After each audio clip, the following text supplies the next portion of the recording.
vai falar Tá sobre desmatador, hein? a vida, a vida dos, Hoje dos vamos falar sobre escravos. pneumonia.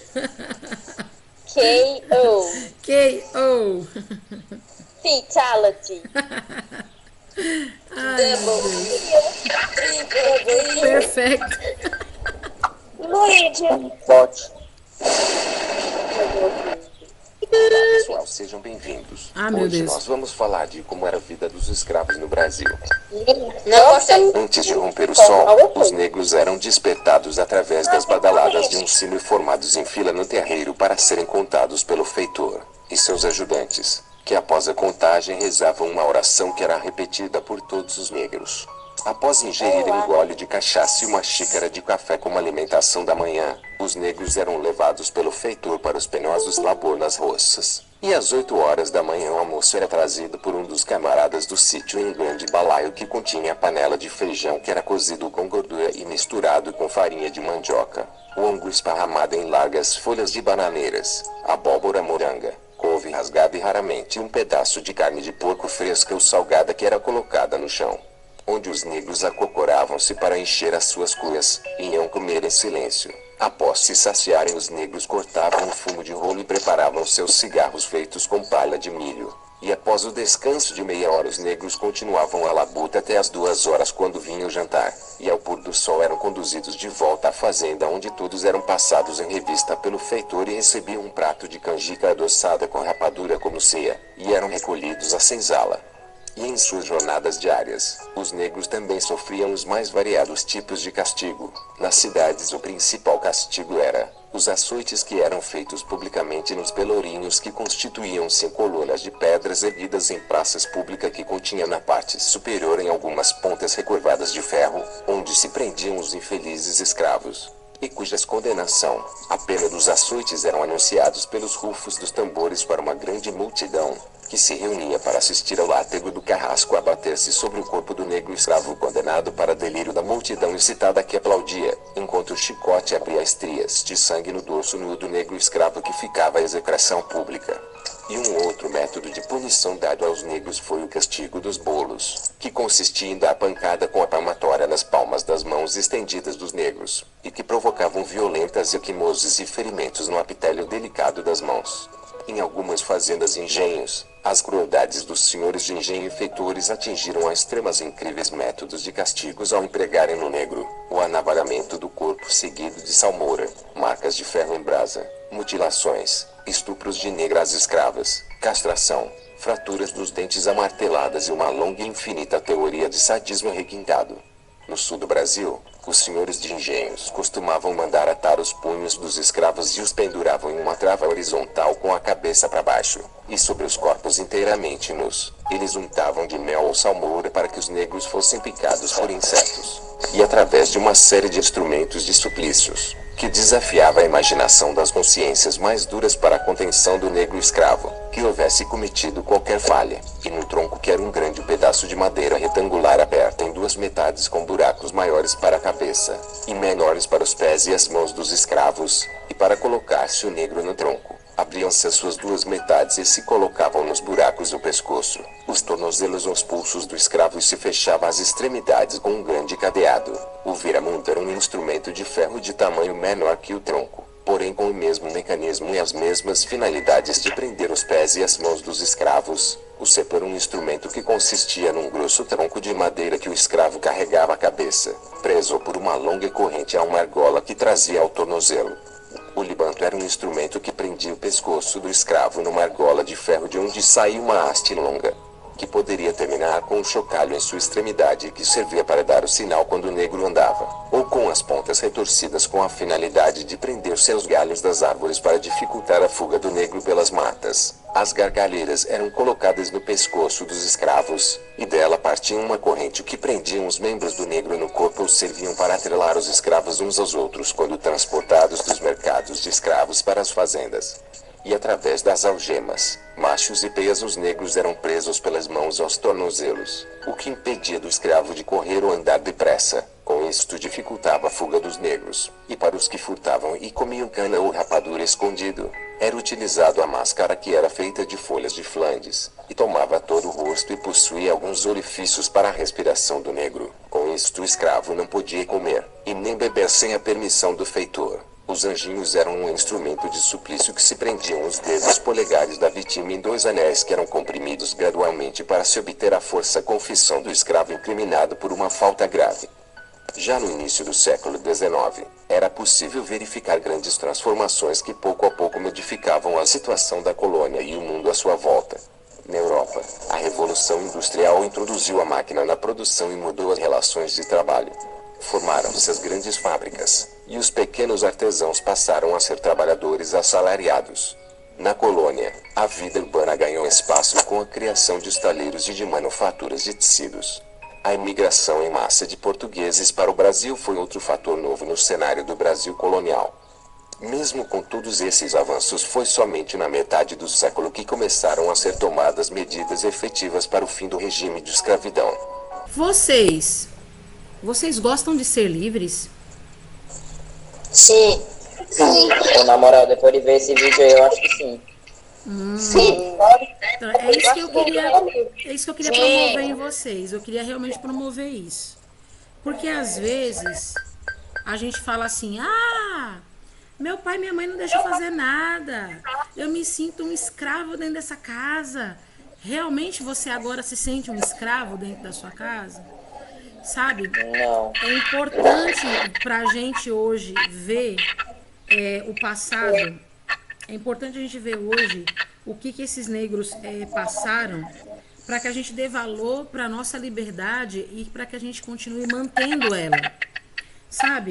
Você hoje é uma pessoa que você pode falar, você pode agir, você pode pensar, você pode comunicar suas ideias, você pode interagir com outras pessoas e ir para qualquer lugar do mundo, certo? Você pode ir para qualquer lugar do mundo hoje, fazer qualquer viagem, mesmo que seja um lugar, por exemplo, como os Estados Unidos, que vai ser um pouco difícil de você entrar ali, mas você pode ir.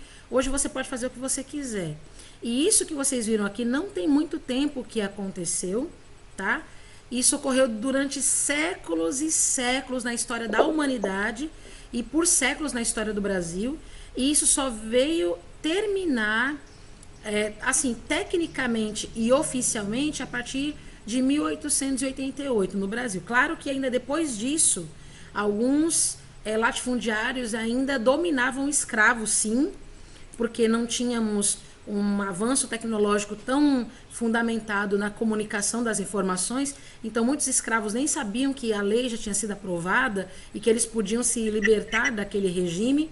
Então, a Lei Áurea foi finalizada, né? Ela foi efetuada em 1888, mas claro que muita gente ainda depois disso, vários anos depois, ainda estavam escravos ilegalmente, tanto é que algumas pessoas que foram surpreendidas com o trabalho escravo não remunerado foram presos por conta disso. Mas você viu como é que era a situação do ser humano, a que ponto que um ser humano era subjugado? Na aula passada, a gente viu como que era a travessia do Oceano Atlântico. 3 meses dentro de um barco que fedia, porque você não tinha condições de higiene. Desculpa, gente. Superlotação medonha. Muita gente ali passando mal, passando fome, fazendo suas necessidades de qualquer jeito, em qualquer lugar. E aí agora a gente vê que quando eles chegam no Brasil, eles não têm um tratamento melhor, não, né? Eles eram amarrados com focinheiras na boca para não poderem consumir o alimento. Almoçavam às 8 da manhã, jantavam às 2 da tarde e antes de dormir vinham comer uma canjica adoçada com rapadura, né? Um trabalho super pesado para uma recepção de alimento muito pequena. E a gente tem tudo. A gente tem tudo que a gente quiser. A gente tem ou o abraço do nosso pai ou da nossa mãe, ou de alguém que a gente gosta, acesso à internet, uma cama para nós dormirmos, a comida para nós nos alimentarmos. Tudo que a gente tiver faltando, tudo que tiver menos que isso, nem se compara com o que os escravos viveram no território brasileiro. Então aqui, a aula de hoje, ela vai ser um pouco reflexiva, tá? Nós vamos olhar um pouco para nós e observar o nosso passado. Porque se você quiser um futuro melhor do que esse presente que você tem, só está nas suas mãos. Só você é quem pode fazer ele. Você é quem vai lutar, você é quem vai utilizar o que você está aprendendo aqui hoje, né? Sim, nas aulas online, né? A gente fala assim, aula online não dá para aprender nada. O que você captar daqui hoje, você vai fazer de arma. Você vai utilizar de arma na sua vida, para você lá na frente poder defender não só o seu direito, mas o direito dos outros. Porque desde quando que cor de pele infere valor na vida de alguém, né? Eu conheço um monte de gente branca que é muito mais ladrão do que muito assassino negro que já passou na história do Brasil. Então, eu queria que vocês parassem e refletissem nesse momento. No final da aula, nós vamos ter aqui um momento de discussão, vai ser interessante, tá? Esse mapa que vocês estão vendo aí da página 42, ele está mostrando a questão da exploração do território africano em relação a, vamos dizer assim, ao comércio ilegal de negros, né? Aonde que esses negros vinham, da onde que eles vinham, para onde que eles eram levados? Lembrando que nós ainda temos uma linha imaginária que divide o globo terrestre em duas partes, conhecido como Tratado de Tordesilhas. E ali vocês estão percebendo que a região ali da África, de Guiné, aqui, do Congo, e a região da Angola e de Moçambique, essas regiões elas eram as mais procuradas pelos europeus para aprisionamento dos escravos, para trazê-los para cá para o Brasil. Hoje nós sabemos que a Angola ela foi a parte mais explorada, tanto é que a frase que está aqui em cima, ó, quem diz Brasil diz Angola, ela era muito dita nessa época, devido à quantidade de angolanos, né, que foram retirados de suas famílias e trazidos para o Brasil. A Angola é um país de língua portuguesa, falam português de Portugal, Moçambique também. E a gente sabe que isso tudo aconteceu no século XVI. Olha, não faz muito tempo, nós estamos no século XXI, não faz tanto tempo assim. No século XVI, os portugueses, eles acabavam se, vamos dizer assim, beneficiando do trabalho escravo nas lavouras brasileiras e domavam eles como se eles fossem animais selvagens. Então, essa região da Angola, né, foi uma importante fornecedora de mão de obra escrava para a colônia brasileira, né? E aí a gente também tem outros países nessa região, mas a gente vai destacar nesse momento as pessoas que vieram de Angola, porque sem dúvida nenhuma foi uma porção bem mais significativa do que qualquer outra parte da Angola que tenha sido explorada, né? Aqui a parte laranja ela vai compreender aí os negros que eram denominados como bantus, e o verde, os negros que eram denominados aí como sudaneses, né?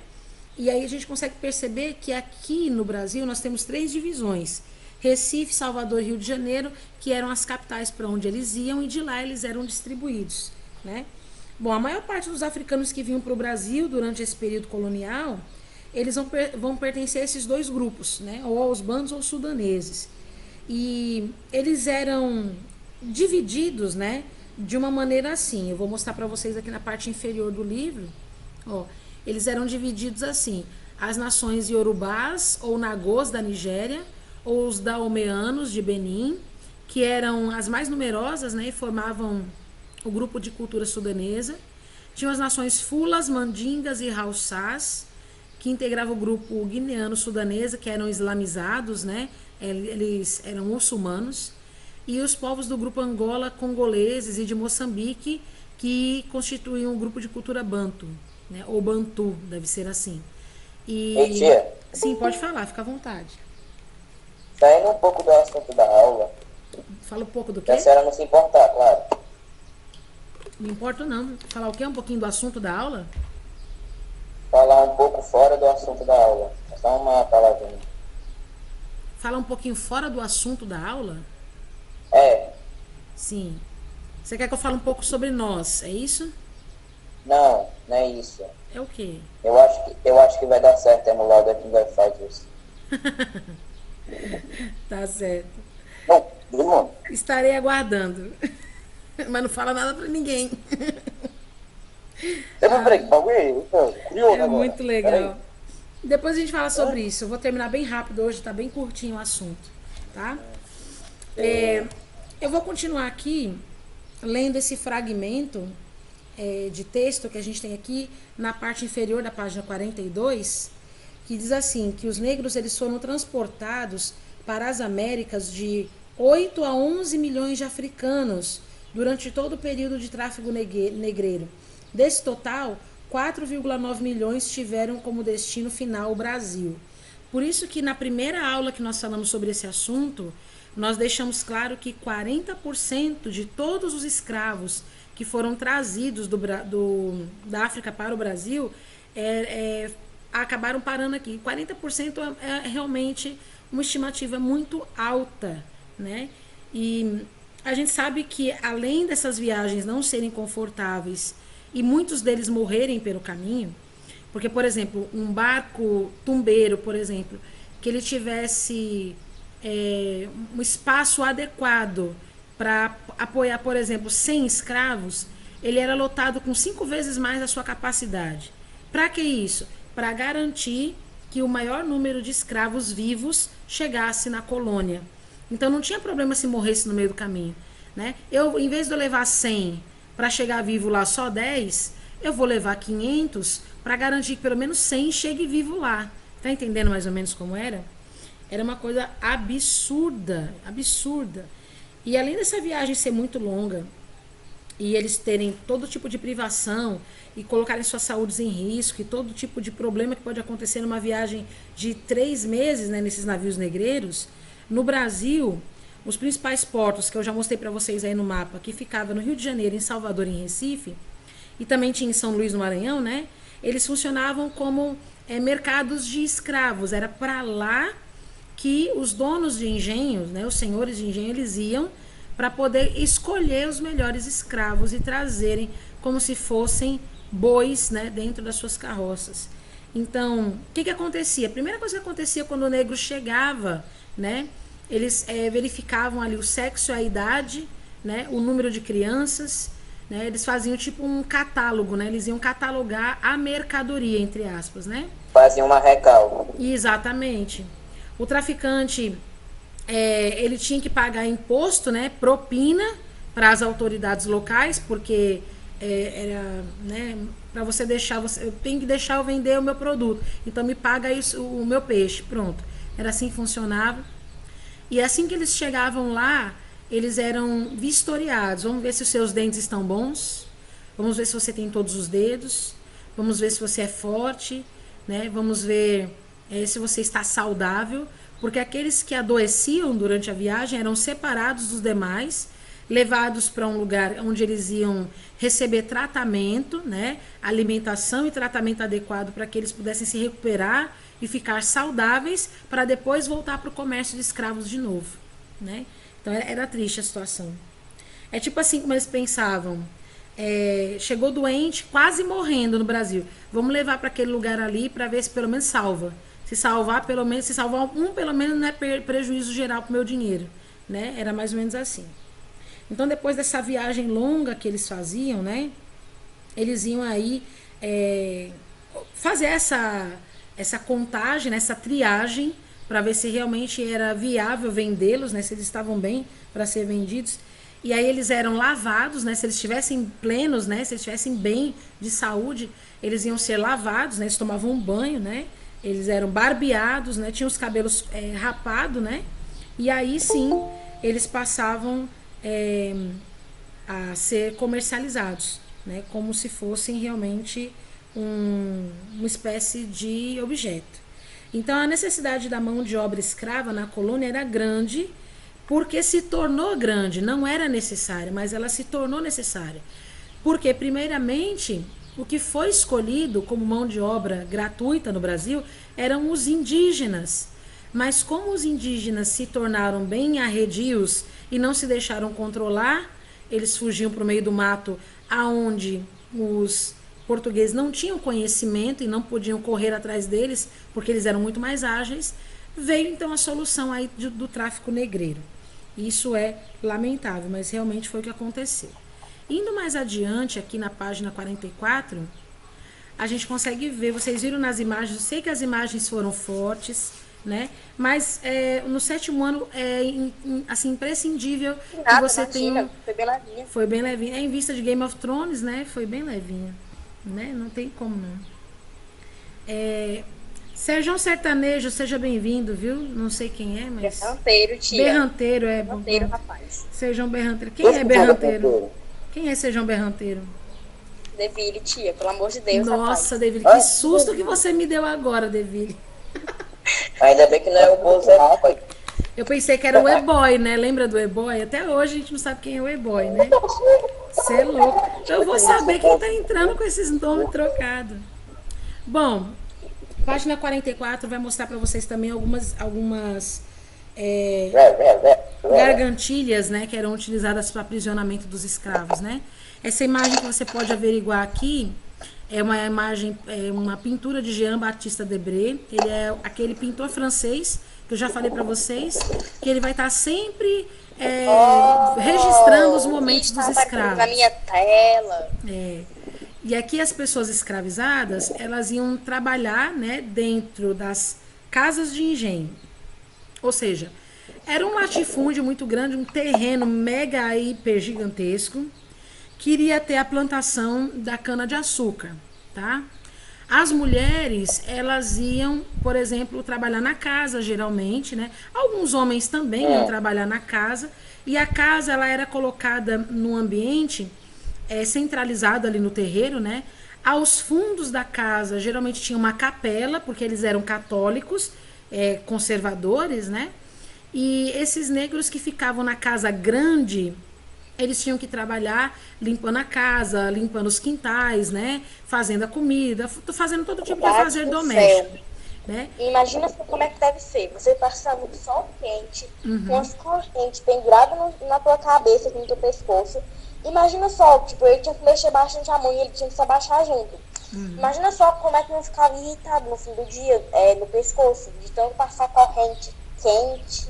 Exatamente. Ai, porque a corrente ela também esquentava junto com o calor, né, do sol. Aí podia acabar dando aquela beliscadinha quando tá em cadeira de plástico, aquela então.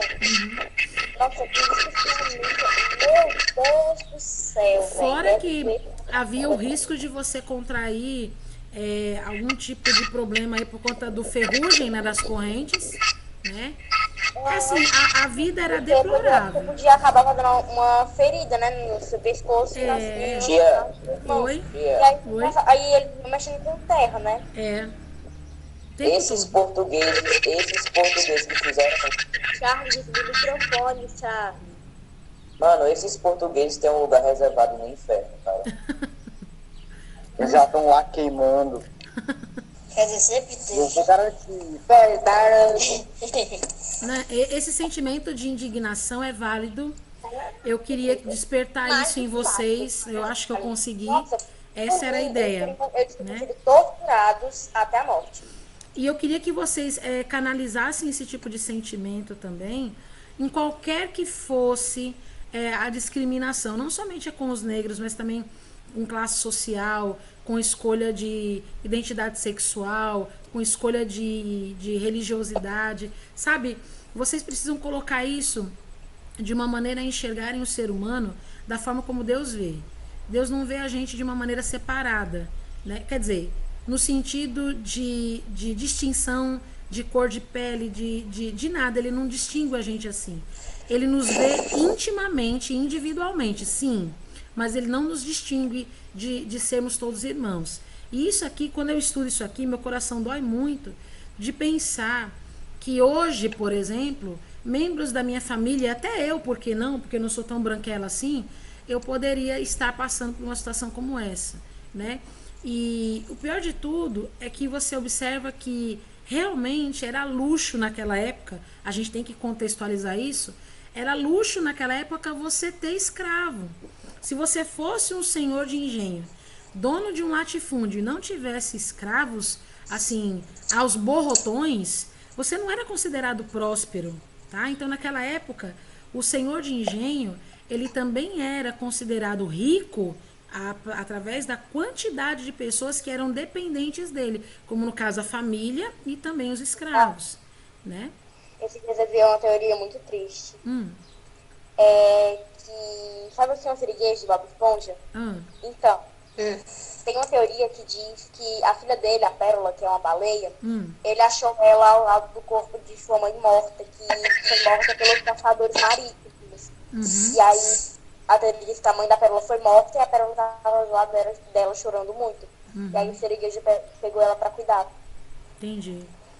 Por Sabe isso que ele quer tanto isso que você filho pra falou poder cuidar dela. me lembrou uma situação, talvez não muito próxima, mas me lembrou uma situação.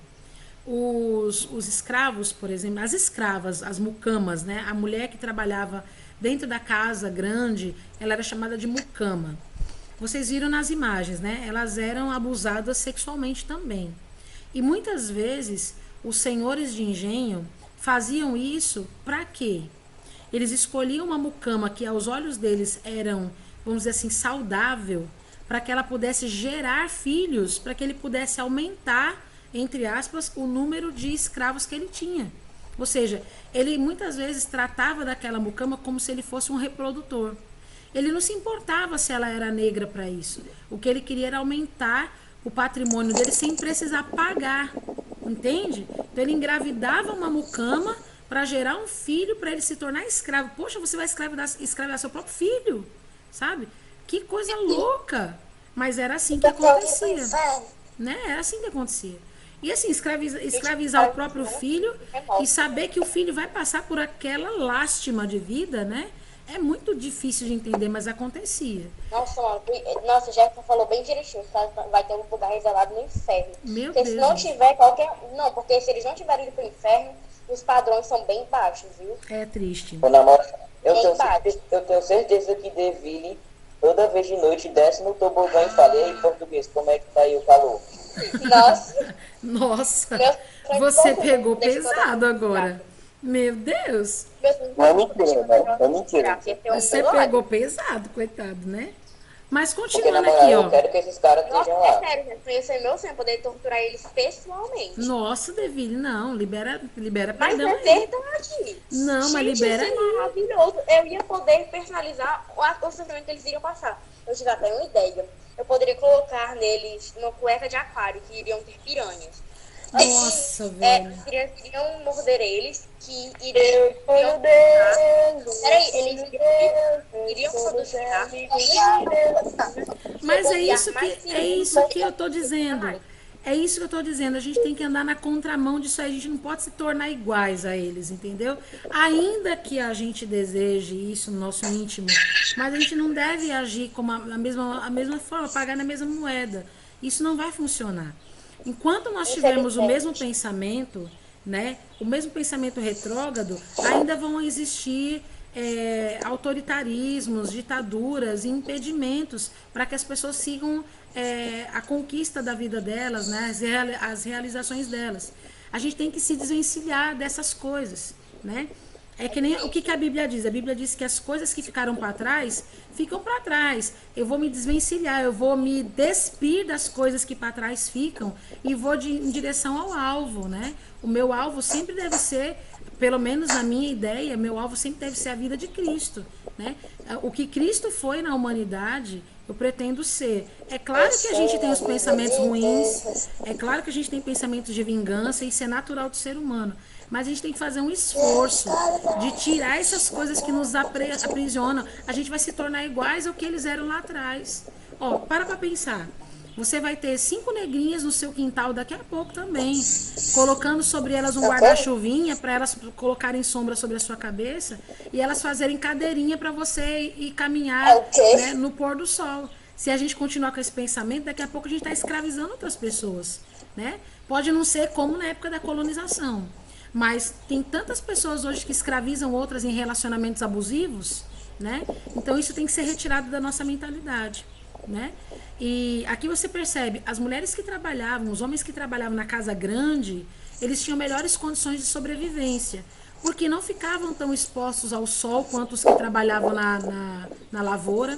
Tinham lugares melhores para dormir, tinham comidas melhores para comer e também, se aproximando mais da família, do patrão, aprendiam a língua portuguesa. Já os que trabalhavam lá na lavoura, eles sofriam demais com o calor do sol, com a jornada de trabalho muito grande, com a pouca comida, com os açoites que eram constantes. Então, tem uma diferença. Até a roupa que eles ganhavam, quem trabalhava dentro da casa de engenho, ganhava roupas melhores. Por quê? Vai que chega uma visita na minha casa, né? Eu quero mostrar que a minha família, né, sabe tratar bem os negros, entre aspas. Era só fachada, né? Então tinha uma diferença nítida no tratamento daqueles que dedicavam seus trabalhos à casa de engenho, aqueles que trabalhavam lá atrás na fazenda, ou então aqueles que também tinham que trabalhar, como nessa foto que a gente está vendo aqui, ó, nos comércios. Porque o patrão obrigava alguns negros, que eram dele, né, a ir para o mercado para vender, né, ali alguma coisa. Só que o patrão dava pouca parcela, né, da venda para esses negros poderem ir vender para eles. A maior parte do lucro ficavam com eles, né? Eles eram obrigados a dar esse lucro para os seus senhores. Olha aqui, ó, a gente viu essa gargalheira, não sei se é o nome certo, gargalheira. A gente viu essa gargalheira aqui, ali no vídeo, né? As pessoas eram escravizadas, obrigadas a trabalhar ali nos canaviais, péssimas condições de vida, submetidas a todo tipo de castigo, e essa gargalheira era uma delas, né? É uma espécie de corrente, né, que é colocada no pescoço e anexada aos punhos, né? Imagina ter que trabalhar sob o sol escaldante com um negócio desse preso na pele, gente. Então era muito difícil, né? Queimava a pele, né? E sei lá, era muito difícil. E aqui no período colonial a gente vê isso, né? Olha aqui as fotos que a gente tem aqui das imagens de Debré. Debré, mais uma vez, registrando os acontecimentos, né? Debré, ele era francês, né? Mas a gente sabe que ele estava registrando... Por um minuto, aquele cara que estava ali de calça branca estava cortando o pescoço do outro. Não é, gente? Triste. A gente tem que olhar e olhar de novo pra gente acreditar que isso não era real, né? E aqui, o trabalho manual mesmo, ele era muito desvalorizado porque realmente ele era considerado coisa de preto. Era assim que era falado, né? Ah, isso aí é coisa de escravo, isso aí é coisa de negro, isso aí é coisa de preto, né? Por isso que hoje em dia, a gente tem uma expressão que eu quero muito que vocês abandonem essa expressão. Eu ouvi isso muito quando a gente era menino. Não tinha tanto essa questão da criminalização racial como tem hoje. Então, por exemplo, quando a gente fazia uma coisa mal feita, né? Que a gente fazia um trabalho mal feito, os nossos avós, nossos pais falavam assim: você tá fazendo serviço de preto, né? Faz direito esse trabalho aí, tá fazendo serviço de preto. O que é serviço de preto? Devido a esse mal-estar que eles sentiam direto, né? Passava mal nos canaviais, ou porque eles eram aprisionados com essa gargalheira ou com outros itens e tinham que continuar dando o mesmo trabalho, né? A mesma produtividade com as pernas e os braços amarrados. Então eles não sabiam fazer um trabalho bem feito daquela forma. Aí fazia tudo mal feito. Aí as pessoas diziam: trabalho de preto, serviço de preto, né? Então era assim mais ou menos, era coisa de preto, né? Então não usem essa expressão, tá bom?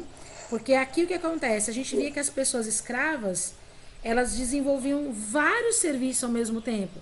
Ou elas cuidavam das atividades domésticas, ou elas trabalhavam na produção do açúcar, ou ia trabalhar na agricultura de subsistência da fazenda, né? Porque tinha lá fazendinha de arroz, de tomate, de batata, né? Que era para manter a fazenda. Nossa, ou ia vender lá na praça, né? Da cidade, os equipamentos, né? Alguma coisa que o patrão mandava, enfim.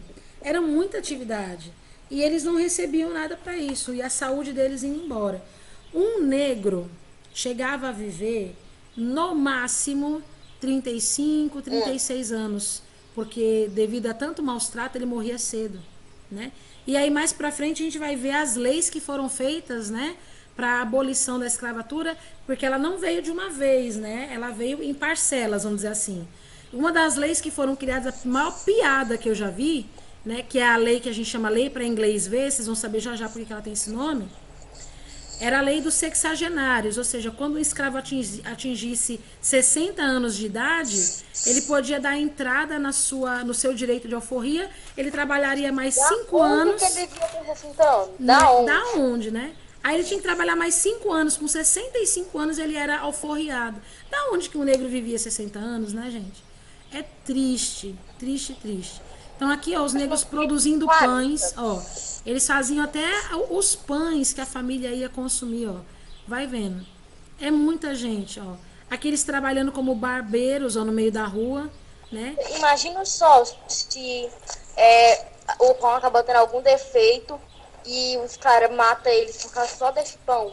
Ah, sim. Isso acontecia muito, né? Aqui a gente vai ver agora a questão da resistência à escravidão. Quando que começou os escravos a pensarem na sua liberdade, tá? Porque vocês têm que entender que eles são seres humanos e todo ser humano deseja liberdade. Então, portanto, eles cogitavam isso. Muitos, mas não era pouco não, eram muitos. Muitos se matavam. Por que eles se matavam? Eles se matavam porque eles queriam ter direito à vida.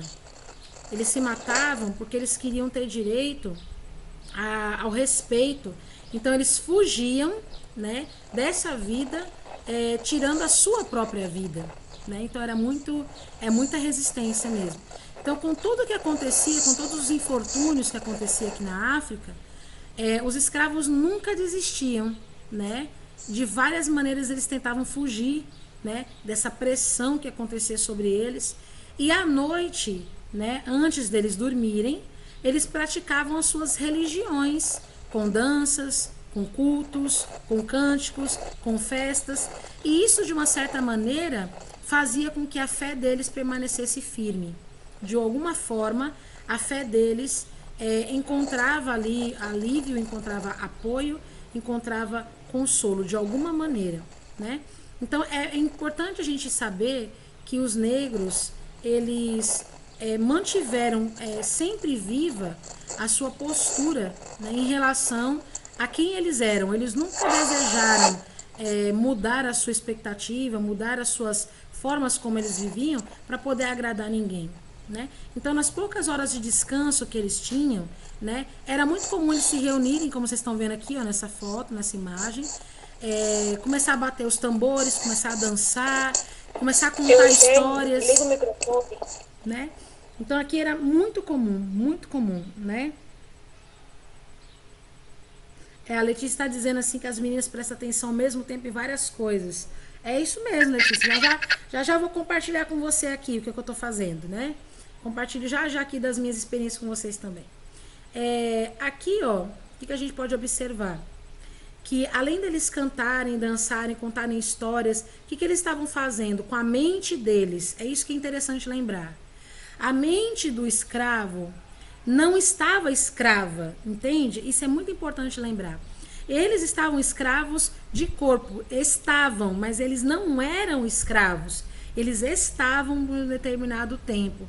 Lembre-se que antes deles estarem aqui no Brasil, eles viviam numa sociedade rica e livre. Então, lá na África, os reinos, os impérios eram prósperos e eram livres. Eles eram vendidos e trocados pelas próprias lideranças, as próprias autoridades do seu território.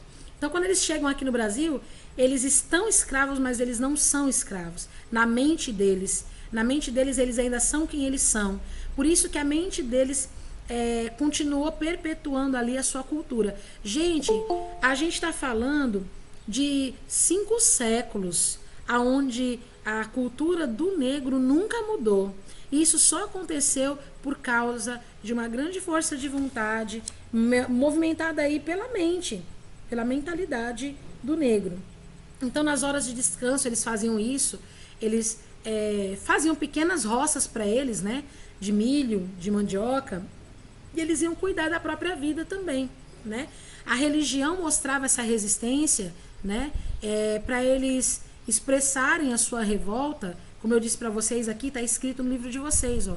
Alguns se suicidavam para se livrar dos maus tratos, né? Alguns fugiam escondidos, né, no meio ali do mato, né? Alguns eram recapturados e só de onda, só de raiva, só de pirraça, muitos eram mortos depois de recapturados. Mas depois disso, os fugitivos começaram a construir algumas fortificações no meio do mato que elas eram chamadas de quilombos, né? Os quilombos, eles eram alguns esconderijos no meio do campo, né? Que tinham uns acampamentos. E esses acampamentos, eles eram fortificados para que quem viesse contra eles não os recapturasse. E os quilombos mais importantes que a gente tem, né? Ideia, foi o quilombo dos Palmares. Inclusive, é importante a gente poder falar um pouco sobre ele, né? Sobre o Zumbi, né? Zumbi. Você já ouviu falar do Zumbi? Não. Zumbi não é aquele cara lá do The Walking Dead, não, viu? Já, pra gente no 5º ano. Eu acho que eu ouvi falar, foi no quarto. Ela falou pra gente no 5º e 6º ano. Foi. Foi aí que eu quis dizer. Pronto. Então aqui, ó, tem uma inscrição pra gente poder acompanhar sobre o Zumbi, tá? Em 1590, uma notícia chegou ali na capitania de Pernambuco, né? Ali existia um grupo de 40 escravos que eles tinham se preparado para realizar um motim, ou seja, uma rebelião, né? E foi realmente um banho de sangue.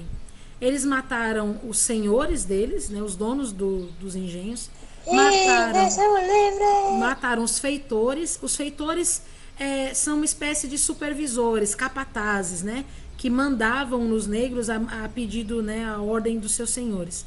E eles quebraram a casa grande, queimaram as plantações e sumiram no meio do mato, né? Depois de muito tempo foi que vieram descobrir o paradeiro deles, né, no meio do mato, e ali eles tinham começado o quilombo dos Palmares, né? Você viu o que aconteceu aqui? Por isso que é importante pensar nisso. Eles foram torturados, sim, escravizados, sim, mas o trabalho que eles vieram fazer agora foi bem pior do que o primeiro. Claro, tudo existe uma justificativa. Se a gente for observar do lado do ponto de vista dos recursos humanos, por exemplo, você vai ver que eles estavam lutando pela sua própria vida. Ok, a gente não pode entrar apenas nesse mérito, mas percebe a raiva, a ira, né, que acompanha a história, ela vai passando, ela vai se propagando, né? Então a comunidade chamada Quilombo dos Palmares, ela aceitava não somente os escravos, mas também indígenas e brancos que eram perseguidos pelos portugueses, porque sim, existiam brancos que eram considerados inferiores e os europeus perseguiam, né?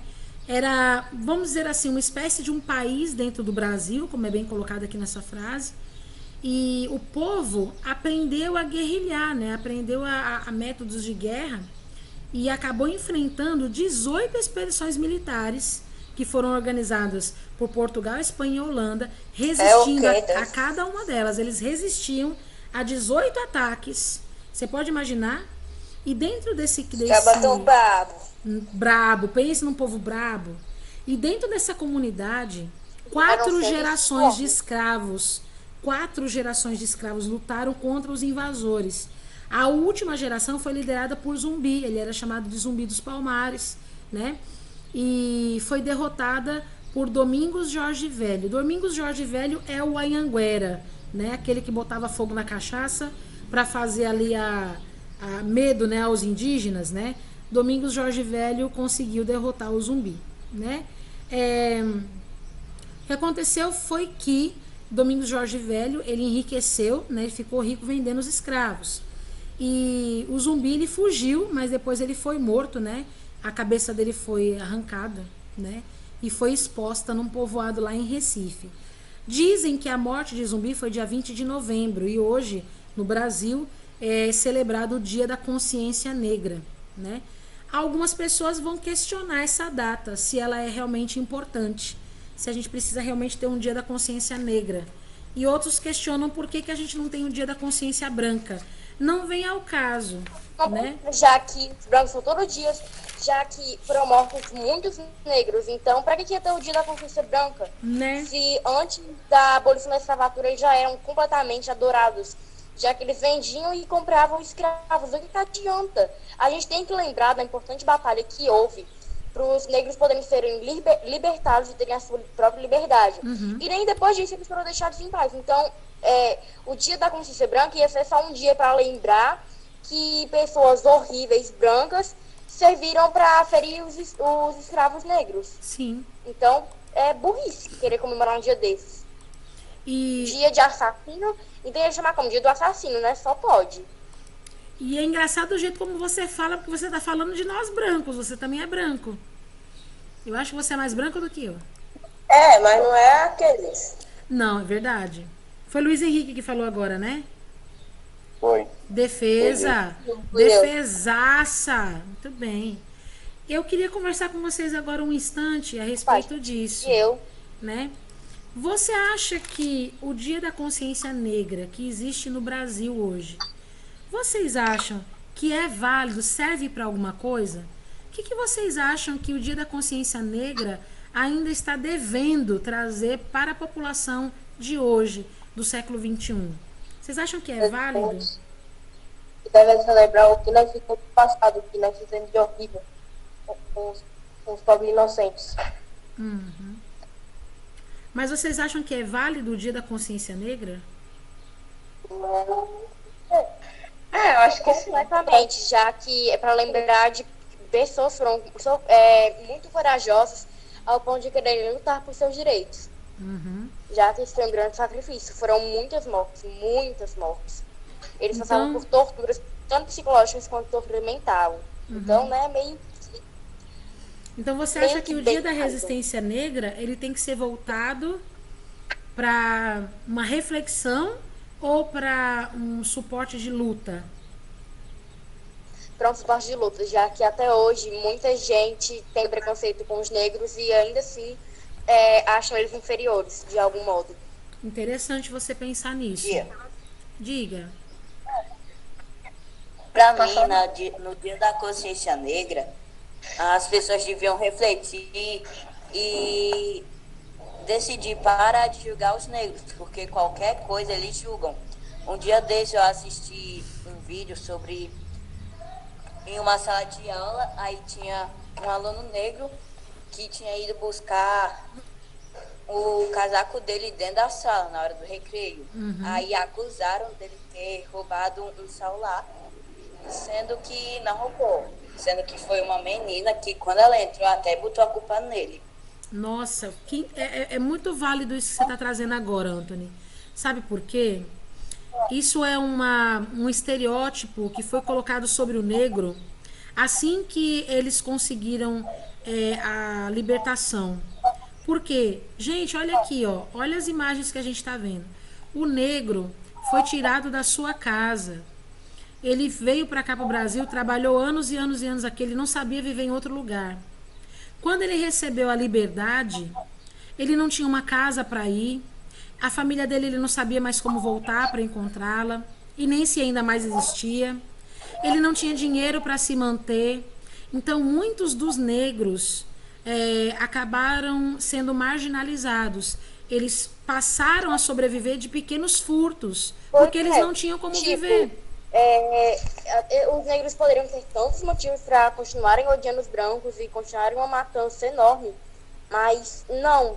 Depois disso, os negros, sim, eles sentiam vontade de fugir e tal, mas era só fugir, não ficar matando ninguém, entende? Exatamente. Eles só queriam se libertarem e não serem mais mortos. E às vezes, quanto mais eles tentavam, muitas vezes dava mais errado ainda. E eles morriam de todo jeito. Às vezes poderia ser até de uma morte bem mais cruel do que acabar morrendo por tortura, por fome, por sede, por qualquer coisa.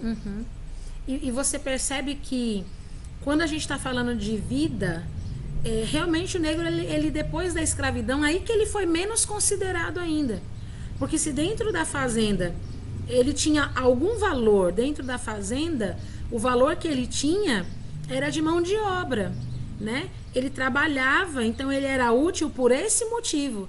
Quando eles receberam a alforria, que é a libertação, né? Nem valor mais eles tinham, porque para a sociedade não valia mais nada. O governo do momento, né? O governo da época, deveria ter pensado em situações onde iria valorizar a vida do negro, dando a ele moradia e um trabalho para que ele pudesse se sustentar e sustentar a sua casa. A partir do momento que ele se vê longe daquela antiga vida que ele tinha, ele não sabe mais o que fazer para sobreviver. Então ele começa a marginalização. E a partir daí o estereótipo que negro é ladrão começa. Pensar Né? que É levaram muito mais de estranho. 105 anos para eles conseguirem dessa lei da abolição da escravatura. É. E mais até hoje, essa luta para parar de marginalizarem eles, porque só um tempo atrás que foi aprovada a lei de que quem usar o racismo vai preso. É. Isso foi o quê? 30 anos atrás? 40 anos atrás? 40 anos não resolve mais de 105 anos de tortura. É uma coisa bem assim, intrínseca no Brasil. Você percebe que no Brasil sempre é assim. Sempre o negro, mesmo, eu não sei se eu posso chamar de negro, já disse para vocês o meu dilema aqui, né? Existem alguns negros que defendem que ele deve ser chamado de preto, outros que ele deve ser chamado de negro, e segundo aqui algumas autoridades que trabalham aí com a questão dos direitos humanos, nós devemos chamá-los de afrodescendentes. Enfim, a história vai tratá-los como negros, vai tratar de negreiros. A gente vai confiar nessa forma que a história está tratando.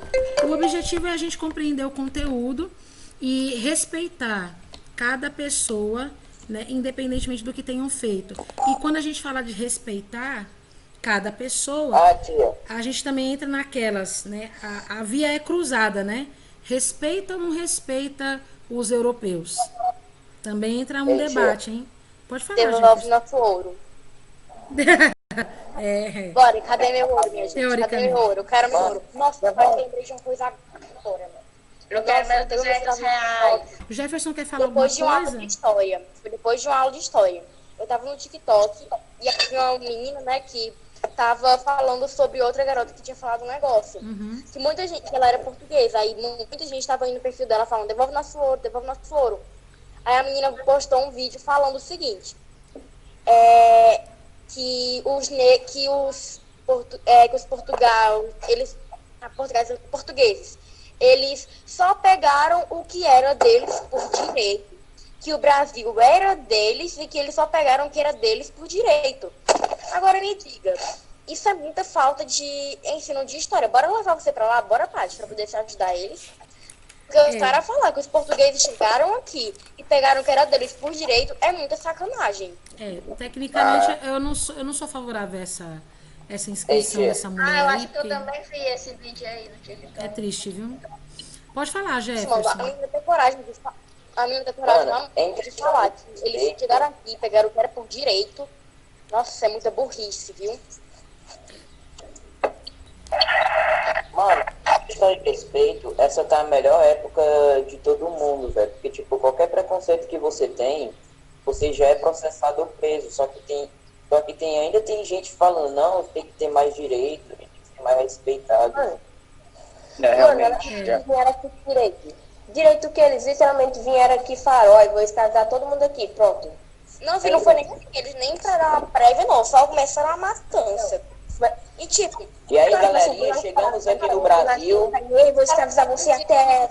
Querem que os negros têm privilégios. Agora me diga, você não ser acusado de roubo por qualquer coisa, você não ser parado na rua pela polícia só por ser negro, e você entrar numa loja e não já ter um guarda na sua cola, isso é privilégio? Pra mim, isso é um direito básico de qualquer pessoa.